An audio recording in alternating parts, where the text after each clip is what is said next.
ছোটবেলায় আমাদের পাড়ার মাঠে আমরা যখন ফুটবল খেলতাম প্রায় সবারই একটা বিষয় কমন ছিল যে ফুটবল নিয়ে গ্যাঞ্জাম।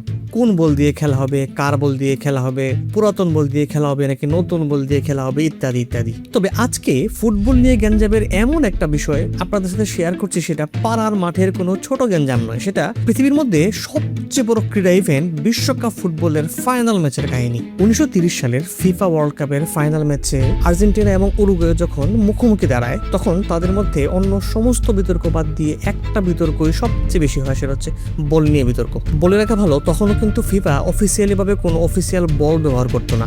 অফিসিয়াল বল ব্যবহারের চলটা শুরু হয় 1970 সালের মেক্সিকো বিশ্বকাপের পর থেকে। তো 1930 সালের বিশ্বকাপে যেটা হয়, আর্জেন্টিনা এবং উরুগুয়ে দুই দল দুই ধরনের তাদের নিজেদের বল নিয়ে মাঠে এসে হাজির হয়। আর্জেন্টিনার বলটা ছিল হালকা, সফট আর দ্রুত পাসিং এর জন্য, অপরদিকে উরুগুয়ের বলটা ছিল ভারী, শক্ত চামড়ার আর ফিজিক্যালি খেলার জন্য সুবিধা। একটা বল বলছে গতি আমার শক্তি, অন্যটা বলছে শক্তি আমার অস্ত্র।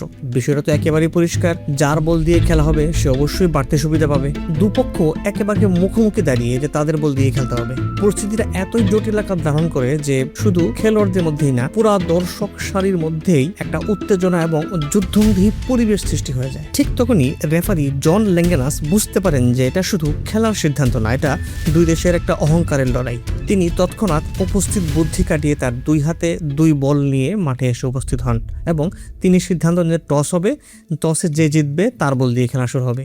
যথারীতি টস হয় এবং আর্জেন্টিনা টসে জিতে যায় এবং আর্জেন্টিনার বল দিয়ে খেলা শুরু হয়। আপনার হয়তো বা মনে হতে পারে যে এটা একটা খুবই সিম্পল বিষয়, কিন্তু বিষয়টা খুবই সিম্পল ছিল না। এই একটা সিদ্ধান্তই পাল্টে দিতে পারতো অনেক কিছু। সিদ্ধান্ত হয়তো একটা ছোট ছিল, কিন্তু সেই মুহূর্তে একটা বড় সংঘর্ষ থেকে থেমে যায়। আসলে একটা বিষয় খেয়াল করেন, খেলার মাঠের আকার যত বড় বা ছোটই হোক না কেন, বলের দাম যত বেশি বা কমই হোক না কেন, মানুষের ভেতরের সেই পুরাতন আদিম জিদ আসলে থেকেই যায়। মোড়ের গলি থেকে রাজপথ, পাড়ার ফুটবল থেকে বিশ্বকাপ ফুটবলের মঞ্চ, মানুষের মনস্তত্ত্ব তো একই।